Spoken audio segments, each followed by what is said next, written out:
네, 정용실의 뉴스 브런치 듣고 계신 지금 시각 10시 32분이고요. 자, 금요일엔 항상 여러분들이 기다리고 계십니다. 다양한 분야에서 활약하는 여성들을 만나서 저희가 이야기를 들어보는 시간 준비하고 있지요. 코로나19 확산 이후로 다 어렵지만 그중에서도 특히 삶이 흔들리는 분들, 감염병과 물리적인 위험, 또 언제 해고될지 몰라서 마음을 졸이는 이 불안정 노동자들이 아닐까 하는 그런 생각을 해봤는데요. 그래서 오늘은 전국 불안정 노동철폐연대 김혜진 상임활동가와 함께 구체적으로 어떤 어려움을 겪고 있는지, 또 일자리 문제 근본적으로 또 고민해 봐야 될 부분들이 있어서 이 일자리 문제를 둘러싼 사회 갈등들을 우리가 또 어떻게 해소해야 할지 같이 한번 이야기 나눠보도록 하겠습니다. 어서 오십시오. 반갑습니다. 네, 안녕하세요. 네. 그리고 지금 초대석 코너의 필수 인력. 예? 네. 이건 정규직이라는 건 이건 좀 그렇다. 프리랜서인데 네, 그렇죠. 프리랜서. 네. 날 잡아두지 마세요. 네. 네. 아니 잡으면 안 돼요. 고정 패널이라고 말하면 안 돼요. 방송인 남정미 씨도 오늘 함께해 주셨습니다. 감사합니다. 네, 안녕하세요. 코미디하는 남정미입니다. 네. 네. 자, 그러면 오늘 불안정 노동이라고 제가 앞서 소개를 해드려서 네. 비정규직이라는 말은 많이 들어봤는데 이 용어가 조금 낯설어요. 네. 먼저 이 용어의 개념부터 뭔 차이가 있는지, 비정규직보다 좀 넓은 개념인가? 네네. 뭐 이런 생각도 들기도 하고, 예, 용어 개념 설명부터 좀 들어보고 싶어요. 아무래도 비정규직보다는 좀 넓은 개념이겠죠. 맞습니까? 네. 그래서 헌법하고 법률로 보면 노동자의 권리가 보장돼 있습니다. 한국 사회에는요. 네네. 그런데 이 법으로 보장된 노동자의 권리에서 일부든 전부든 제외돼 있는 노동자들이 매우 많거든요. 이를테면 일자리가 불안정한 계약직, 뭐 비정규 노동자도 있고, 그렇죠. 또 특수고용 노동자는 노동자로 아예 인정을 받지 못하고 있죠. 네. 뭐 경기 도우미, 뭐 화물 운송 기사 이런 분들이죠. 많이 언급이 됐었죠, 최근에. 그리고 이제 뭐 프리랜서라든가 네. 플랫폼 노동자라든가 그리고 영세사업장의 경우에는 근로기준법에서도 아예 제외되어 있거든요. 5인 미만 사업장 노동자들이 그렇습니다. 네. 그리고 뭐 이주 노동자, 장애인 노동자 이렇게 권리에서 배제된 노동자들이 진짜 많습니다. 네. 그래서 이런 노동자 전체를 불안정 노동자라고 하고 있는 거죠. 그렇군요. 근데 보면 비정규직이라는 말보다는 요 네. 불안정 노동자 이 말이 차라리 저한테는 좀 더 나아요. 고맙다. 네네. 예, 그럼 나은 것 같아요. 네네. 왠지 비정규직 이러면 정규직이 아니다 이런 딱 부정적인 어감이 다 부정적입니다. 있으니까. 비자가 들어가니까. 네네. 예. 불안정도 사실은 그것도 네. 부정적.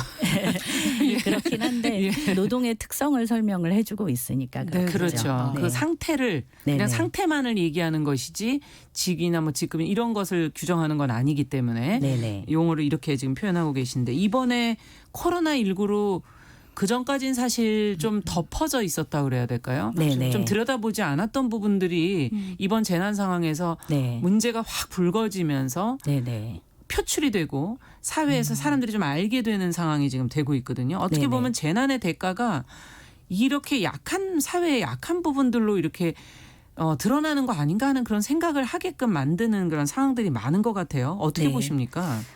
원래 이제 불안정 노동은 일상의 시기에는 잘 안 드러날 때가 많이 있죠. 그러니까 예. 정말 재난 시기가 되니까 그 문제가 확 드러난 건데요.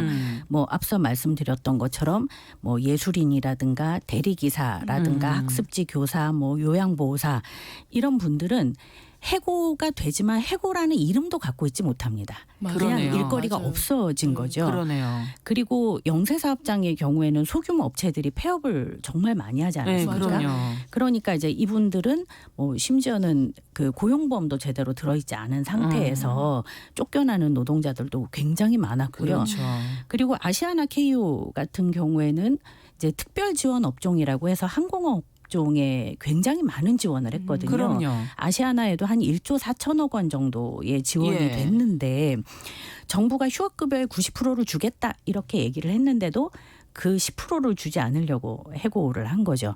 그래서 지금 이분들이 8명이 쫓겨나서 지금 금호아시아나 본사 앞에 농성장을 차리고 있습니다. 그러니까 이만큼 불안정한 노동자들이 어떤 이들은 해고라는 이름으로 어떤 이들은 심지어 해고라는 이름도 갖지 못한 상태로 일자리를 잃고 있는 거죠. 아니 사실 보면 이제 금호 아시아나 같은 경우는 우리가 봤을 때 그냥 또 일반적으로 대기업 이런 느낌이 딱 드는데도 그렇죠. 네. 사실 그분들이 일하시다가 그러니까요. 이렇게 네. 쫓겨나거나 아니 네, 네. 그래 보면 불규칙 불안정 노동자들의 네. 어떤 입장으로 확 와버리는 거잖아요. 그렇죠. 그렇죠. 코로나 사태 이후로 너무 많이 해고가 되다 네. 보니까 좀 연대하자는 사람들도 많아질 것 같아요. 그렇죠. 예. 아시아나 KO 같은 경우는 아시아나 기내 청소 하시는 분들이거든요. 네.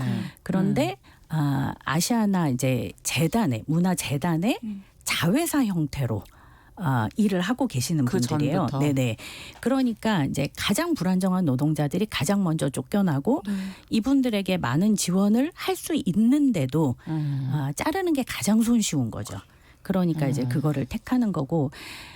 그래서 이분들에게 연대하는 분들이 좀 많아지고 있습니다. 사람을 적어도 이렇게 해고하면 안 되는 거 아니냐 이런 목소리도 많이 높아지는 거죠. 그렇군요. 근데 더구나 코로나19로 이번에 보니까 감염병 위험에도 또 가장 많이 네네. 노출되는 거 아닌가 이런 생각을 해보게 네. 만들었어요. 네. 쿠팡의 사례를 보면서 예. 정말 감염병 위험에 많이 노출되는 게 불안정 노동자일 수밖에 없구나 이렇게 생각을 했죠. 지금 코로나19가 많이 이제 확진자가 나온 곳이 쿠팡, 맞아요. 콜센터 이런 데들이잖아요. 네네. 그러니까 주로 밀집해서 일을 하는 곳이죠. 네. 그런데 밀집해서 일한다고 해서 다 위험하지는 않습니다. 물론 밀집해서 일을 하면 코로나19 확산을 막기는 되게 어렵죠. 그렇죠. 중요한 것은 환자가 발생했을 때, 확진자가 발생했을 때 그 기업이 어떤 태도를 취하는가 이거든요.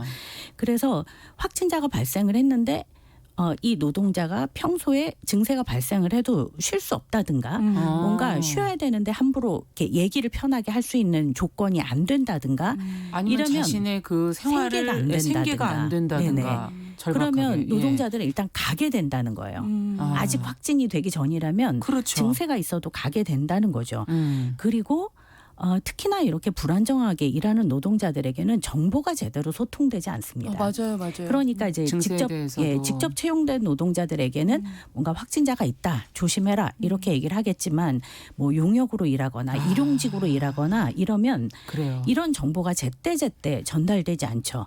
노동자들은 여기가 위험하니까 뭔가 개선 조치를 해주십시오 이런 얘기를 하고 할 수도 싶어도 없고. 노동자들의 목소리도 잘 전달되지 않죠. 이러니까 이럴 때일수록 굉장히 불안정한 상황에 있는 노동자들이 감염병에 많이 노출될 수밖에 없는 상태라는 예. 거죠. 그렇다면 김혜진 활동가께서는 현 상황 이런 상황 속에서 가장 걱정하시고 계시는 부분은 뭡니까? 제일 걱정은 생존의 고통이 점점 심해지고 있다는 거고요. 네. 이러다가 못 견디는 사람이 많이 나올 것 같은데 어떡하나라는 게 제일 큰 걱정입니다. 정부가 특수고용, 뭐 예술인 이렇게도 지금 지원을 관심을 해주겠다고 가져보겠다고 얘기를 지금 했잖아요. 계속 네. 보도 나왔었죠. 그런데 예. 많이 지원을 해도 3달이거든요. 맞아요. 그리고 지원 받는데 서류가 엄청 복잡하고 진짜로. 힘듭니다. 그래서 진짜 지원받기 어려워요. 그래서 뭐 지금은 가족 찬스도 쓰고 지인 찬스도 쓰고 이러면서 어떻게 버티지만 이게 길어지게 되면 사실 그다음부터는 대책이 없어지죠. 저는 사실 이게 굉장히 두렵습니다. 그래서 지원의 이제 기간을 늘리고 사각지대를 없애는 거에 좀 많이 관심을 기울여야 되는데요. 그런데 문제는 이런 상황이 계속 반복되면 권리 침해도 되게 정당화된다는 거예요. 앞서 제가 아시아나 KO 말씀을 드렸잖아요. 이분들의 농성 천막이 3번 철거됐습니다. 이유가 코로나19 때문에요. 모여 있으면 예. 안 된다고. 코로나 때문에 해고됐는데 그거에 대해서 목소리를 내려고 하니까 코로나 때문에 천막이 철거돼요. 도대체 이러면 누구에게 어떻게 하소연을 해야 됩니까? 방법을 찾을 수가 그렇죠. 없네요. 원래 이제 국제 인권 가이드라인이나 이런 데에서도 이런 분들이 목소리를 낼 수 있는 것을 가로막는 조치는 최소화해야 된다. 어떤 상황에서도 규정이 돼 목소리가 있죠. 나올 수 있도록 해야 된다라고 얘기를 하지만 지금은 아예 그런 목소리를 들을 수 있는 제도적 장치가 별로 마련돼 있지 않다는 거죠. 근데 이렇게 노동자들이 목소리를 내기 힘들어지고 살기 힘들어지면 노동자들끼리 경쟁하거나 또는 불특정 다수 또는 사회적 약자를 향해서 공격하거나 혐오하거나 이런 일들도 많이 벌어지거든요. 예. 사실 저는 그게 제일 두렵습니다. 하기서 이제 화풀이 대상이나 이런 맞아요. 분노를 표출해야 할 곳이 있어야 되는데 본인보다 더 약자를 찾아가는 흘러가는 네네. 게 당연한 거니까요. 네. 그럼 김혜진 위원 그 활동가께서는 지금 전국 불안정 노동 철폐 연대에 계신데요. 네네. 좀 들어보니까 많은 그 불안정 노동자들과 함께하고 계신데 정확히 우리 그 연대가 하는 일이 뭐가 있습니까? 저희 연대는 일단 비정규직 문제 관련한 뭐 정책 이런 거를 좀 만들고 논의하고 뭐 정부에 제안도 하고 이런 역할을 하고요. 네. 두 번째는 많은 비정규 노동자들이 목소리를 내야 된다. 그리고 불안정 노동자들이 목소리를 내야 된다. 이래서 모임을 지원하는 뭐 그런 역할을 하고 있습니다. 네. 어찌 본다면 그 제도적인 문제 그리고 이분들을 좀 조직화하는 것에 좀 관심을 갖고 계시지 않나 하는 생각이 드는데 네. 좀 성과를 보인 분야가 좀 있나요? 그동안에? 성과요. 예. 저희가 애는 많이 쓰는데 잘 쉽지가 모르겠습니다. 않죠. 저희가 특히 이제 작은 사업장 문제에 관심을 많이 가지고 있었어요. 그래서 반월시아 공단이라고 해서 네. 한국에서 이제 제일 큰 공단이고 한 30만 명 정도가 일합니다. 예. 사업장 하나당 평균 인원이 뭐 한 11명 정도 되는 그런 굉장히 작은 작은 공장들. 사업장들이 예. 모여 있는 곳인데요. 예. 여기에 있는 노동자들을 지원하려고 이제 월담이라는 모임을 만들어서 노력을 하고 있는데 담 넘는 거 네, 얘기하는 건가요? 맞습니다. 담을 넘는 거예요. 그런데 아직 성과는 별로 없어요. 네. 그러나 이제 대신에 고객센터 노동자들이라든가 그리고 장애인 노조가 이제 또 만들어졌거든요. 장애인 노조라든가 문화예술 노동자들의 그렇죠. 노동조합이라든가 이런 곳은 저희가 좀 함께 만나고 같이 모이실 수 모임도 있도록. 만들고 네, 이렇게 예. 역할을 해와서 변화가 조금씩 근데 생기고 참 있습니다. 그 불안정 노동자들 자체의 노동 형태가 다양하고 네네. 시간대도 사실은 네, 맞아요. 제각각이라 이게 참 네네. 지금 모이는 거 중요하다고 얘기는 하시는데 어려울 것 같아요. 그러니까 현실적으로 좀 서로 얼굴 보기 힘듭니다. 네. 그러니까요. 네. 어려움이 여러 가지가 있겠네요. 네네. 보니까 전국 불안정 노동 철폐 연대에서 활동한 것들 보니까 반월 시아공단 노동자 권리 찾기 모임도 하시고 네. 먼저 꾸준히 굵직굵직한 행사를 했어요. 비정규직 없는 세상 뭐 이런 것도 하시고 2016년에 파견법 폐기 간접 고용 철폐 포럼도 개최하시고 네네. 많은 분들에게 이렇게 알려주고 하시는데 네. 보니까 또 책이 또 있더라고요. 아, 그래요? 네네. 예, 예. 제 이름이 질라라비라는 네네. 어렵네. 이름입니다. 예. 네. 이거 무슨 뜻이에요? 백기환 선생님이 만드신 만드신 건 아니고 이제 발굴을 하신 네. 건데요. 사실 이제 닭이 새가 날 수 있는데 날지 못하는 새. 그래서 그 새가 결국엔 그 날지 못하는 제약을 뚫고 훨훨 날아가는 것. 이것을 이제 상징하는 거거든요. 네. 그래서 질라라비 훨훨 이렇게 얘기를 하시는데 예, 예. 그래서 아직은 비정규 노동자들이나 불안정 노동자들이 권리가 없어서 제대로 날지 못하지만 함께 날아보자 이런 의미를 담아서 만든 이름입니다. 네, 질라라비. 그렇군요. 그러면 여태까지 몇 호까지 그 책이 나오게 됐나요? 저희가 4월에 200호를 200호. 했으니까요. 와, 네네. 그렇군요. 벌써 엄청 그걸 넘게. 네. 지금 203호가 나온 거죠. 이야, 그렇군요. 네. 이건 월간으로 만드시는 건가요? 네네, 월간지입니다. 예. 이것을 같이 거기에는 어떤 내용들을 주로 실으시면서 많은 분들한테 소개해주고 계시는 건가요?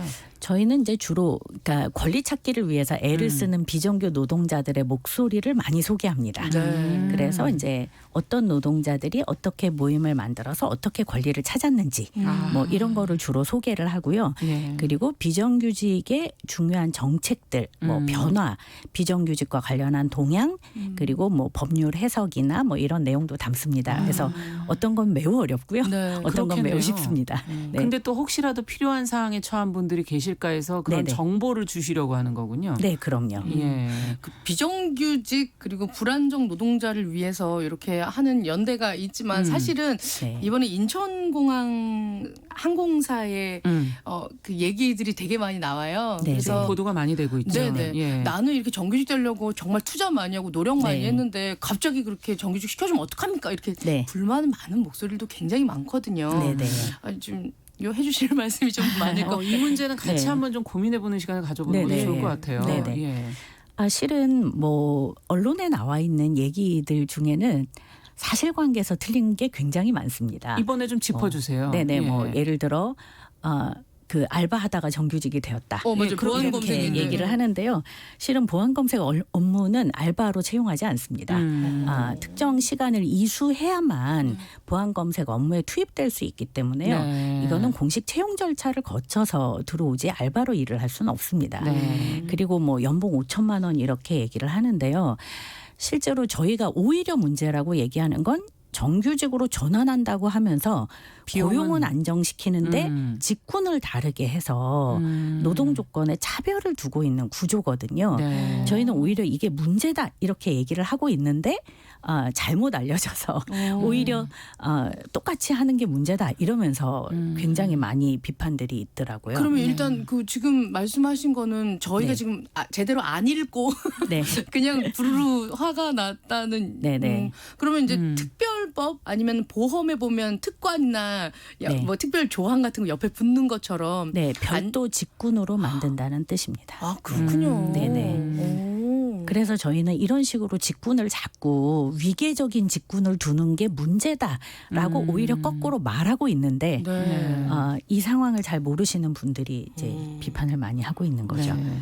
어떻게 보십니까? 지금 일자리 자체가 워낙 없다 보니까 이런 네. 논의들이 나오는 게 아닐까 하는 그런 네네. 생각이 들거든요. 맞습니다. 그 배경에는.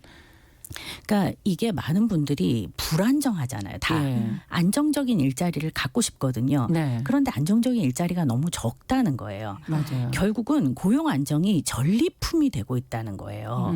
그런데 고용의 안정은 모두가 누려야 되는 보편적 권리이지 경쟁에서 이긴 사람이 누려야 되는 전리품이 아니라는 거거든요. 저는 그런 점에서 고용의 원칙이 어떤 것이어야 되는가를 다시 확인하는 게 좀 우선적으로 중요하다 이런 생각이 들어요. 네. 불안정 노동, 고용 안정은 전리품이 아니다. 이거는 모두가 당연한 누려야 거다. 되는 보편적 권리다. 예, 이게 첫 번째라는 거죠. 그리고 또 하나의 고민은 인천공항이 네.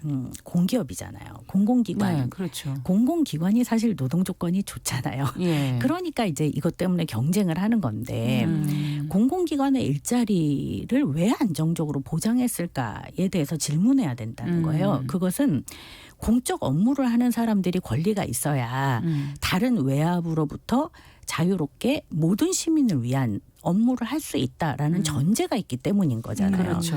예. 그런 점에서 공공부문에서 안정적인 일자리를 보장하는 건데 사실 경비 업무야말로 굉장히 중요한 공적 업무잖아요. 그럼요. 그리고 그분들이 안정적으로 일을 할 수 있어야 그 공항에서 이제 문제가 공항에 안 오시는 생기겠죠. 분들이 문제가 없이 일을 다 보실 수 있다는 거죠. 그런 점에서 왜 공적 업무를 하는 사람에게 안정적인 일자리를 보장하는가에 대해서도 좀 생각을 해야 된다는 거죠. 네. 그리고 또 하나는 저는 사실 그분들의 마음은 이해해요. 네네. 그렇잖아요. 뭔가 열심히 노력하고 있는데 그게 정말 쓸모 없어지는 것 같고 네. 얼마나 속이 상하겠어요. 당연하죠. 그런데 예. 경쟁으로는 권리를 얻을 수가 없어요. 중요한 건 그거거든요. 경쟁문 점점 좁아지잖아요. 공채 점점 줄어들고 있잖아요. 맞아요, 네. 맞아요. 그래서 내가 간신히 여기를 통과했다고 하더라도 이 경쟁이 이런 식으로 수용되면요. 나중에는 저성과자 해고제도도 나옵니다. 경쟁에서 너네가 한 번 승리했다고 계속 이런 영원히 일자리 누릴 보장해야 수 돼? 없다. 그러면 저성과자 해고합시다. 이러면 어떻게 할 거예요? 그런 논의들이 상당히 예. 있었죠. 실제로 지금도 네. 얘기되고 그렇죠. 있는 거라는 거죠. 그래서 경쟁은 권리를 얻게 만드는 게 아니라 권리를 점점 좁히게 만든다는 거예요. 그러면 어떻게 해야 네. 될까요? 그럼 채용의 문제 자체도 사실은 더 근본적으로 봐야 된다는 맞아요, 얘기인가요? 맞아요. 그렇죠. 사실 정부가 공공부문 비정규직을 정규직화하겠다고 했던 이유는 고용의 원칙을 다시 되돌려보자는 거잖아요. 그러니까 일단 상시적인 업무를 하는 사람은 안정적으로 일을 해야 된다. 이게 기본이고 왜 노동자를 계속 바꿔서 쓰냐. 왜 교체 사용하냐. 이러니까 상시적인 업무는 일단 고용을 안정시키고 그런데 민간은 하기를 강제하기 좀 어려우니까 일단 그렇죠. 공공부 부분부터 시작해 보자고 얘기하는 거잖아요. 다시 말하면 이게 사회적으로 보편화되면 지금처럼 정말 불안해서 계속 경쟁하고 계속 두려워하고 이러지 않아도 되는 거잖아요. 그러면 지금 취준생들이 오히려 더 정규직으로 갈 수 있는 문이 굉장히 넓어지는 거죠. 그런 점에서 저는 당장의 눈앞의 문제만 볼 것이 아니라 네. 어떻게 우리 모두가 안정적으로 일할 수 있는 문을 넓힐 것인가로 고민해야 된다. 그런데 사실 그런 신뢰가 없는 거잖아요. 지금 취준생들은. 그렇죠. 정말 사회가 그렇게 바뀔 거냐? 별로 믿어지지도 않고. 그렇죠. 믿을 지금 건 내 실력밖에 세대 간에 없다죠. 어떻게 네. 보면 더 나이 든 세대가 물러가지 않기 때문에 또 네. 자리가 없는 거 아니냐라는 네네. 논의까지도 있었던 차이기 네네. 때문에 네. 사실 4차 산업혁명이라든지 네네. 디지털화 지금 이제 모든 것들이 기계화되면서 일자리 더 줄어들 거라는 논의들이 지금 많이 나오고 있고 네. 일자리가 사라질 수도 있다 이런 언급까지도 나오는 상황에서 네. 과연 어떻게 우리는 노동에 대해서 어떻게 바라봐야 되고 네네. 어떤 준비가 필요한지 네. 정부야말로 이 문제를 어떻게 앞으로 끌고 갈 건지 네. 여러 가지 고민들이 생기는 것 같아요. 네네. 그래서 저희는 이제 정부에게 가장 먼저 요청하고 싶은 건 뭐냐면요. 그동안의 권리는 노동자라고 하는 전제가 있고 네. 그래서 여기에 맞춰서 권리를 줬다는 거예요. 음. 그런데 고용 구조가 계속 바뀌잖아요. 어떤 사람은 노동자인지 아닌지도 모르겠고 누가 사용자인지도 모르겠고 네. 이런 상황에 처해요. 그러면 노동자들이 막 요구를 하면 그래 당신은 노동자성이 좀 있는 것 같으니까 여기에 좀 넣어줄게. 그래서 뭐 예술인 고용보험에 포함시켜줄게. 뭐 특수고용 일부는 고용보험에 네. 포함시켜줄게. 이렇게 하면 노동자들이 자기가 노동자라는 걸 끊임없이 증명해야 돼요. 나는 이렇게 일했으니까 내가 노동자니까 나를 여기다 넣어줘라고 한다는 거예요. 근데 이제는 그게 아니라 그냥 말 그대로 노동의 권리는 보편적인 거다. 일하는 사람 모두가 즉 노동자를 증명해서가 아니라 일하는 사람 모두가 일단 다 보장된다라고 전제해 놓고 그렇게 법제를 바꾸고 그리고 나서 그러면 비용은 누가 될 거냐. 그렇죠. 방식은 어떻게 할 거냐를 네. 합의해 나가는 방식이어야 된다는 거예요. 그러니까 좁혀놓고 하나씩 넣는 게 아니라 이미 모든 사람에겐 다 가능하다고 하고 그리고 방식을 협의해 나가자는 거죠. 그 대표적인 게 이제 뭐 지금 전국민 고용보험 네네. 물론 전 국민이라고 얘기하는 순간 이주 노동자가 빠져서 저희는 별로 그 그렇죠. 단어를 좋아하진 예. 않는데 아무튼 제외되는 분이 또 예, 있군요. 거기도. 모든 사람들에게 먼저 보장하자. 뭐 산업안전보건법도 지금 모든 사람에게 보장하는 걸로 일단 넓혀놓고 시작을 하잖아요. 그것처럼 권리를 일단 넓혀놓고 시작을 하자라는 게 첫 번째라는 거죠. 네. 그리고 두 번째는 무엇보다도 노동자들이 직접 목소리를 내야 드러내거든요. 네. 지금은 시민 주체의 시대잖아요. 네. 시민들이 목소리를 내야 민주주의가 발전하는 그럼요. 것처럼 노동자들도 목소리를 내야 일터가 변하거든요. 그러면 노동자들이 목소리를 내려면 사실 노조를 만들 수 네. 있는 권리가 있어야 되고 뭐 지금 ILO 핵심 협약 즉 이제 국제노동기구가 요구하는 노조할 권리를 보장하라고 하는 네. 것도 그 이유 때문인 거죠. 그래서 저희는 늘 젊은 분들에게도 늘 얘기해요. 구호처럼 스펙보다 데모를. 스펙은 네. 열심히 경쟁해서 나 혼자 혼자 이기는 거지만 예. 데모는 함께 이기는 거다. 이 얘기를 꼭 드리고 싶은 거죠. 네, 함께 연대하지 않은 문제를 풀 수가 없다. 네. 경쟁만이 답이 아니다. 지금 네, 그 네. 얘기를 하시는 거고 네. 어떻게 문호를 넓혀서 노동이라는 그 권리에 대해서 네네. 바라볼 것인가 하는 근본적인 부분을 얘기해 주시는 것 같습니다. 네. 아이고 할 얘기는 많은데 네. 시간이 이제 끝내야 될 시간이 다 됐네요. 네, 네. 저는 전국 불안정 노동 철폐 연대에 살짝 들어가 보도록 하겠습니다. 가장 필요한 것 같은데. 네. 홈페이지를 꼭 검색해 주십시오. 예. 네, 알겠습니다. 오늘 말씀 잘 들었습니다. 네, 고맙습니다. 금요 초대석 전국 불안정 노동철폐연대 김혜진 상임활동가와 같이 이야기 나눠봤습니다. 남정미 씨도 오늘 수고하셨습니다. 네. 감사합니다. 고맙습니다. 자, 정용실의 뉴스 브런치 금요일 순서도 여기서 이제 인사드려야 되겠네요. 저는 주말 보내고 다음 주 월요일에 10시 5분에 다시 찾아뵙겠습니다. 감사합니다.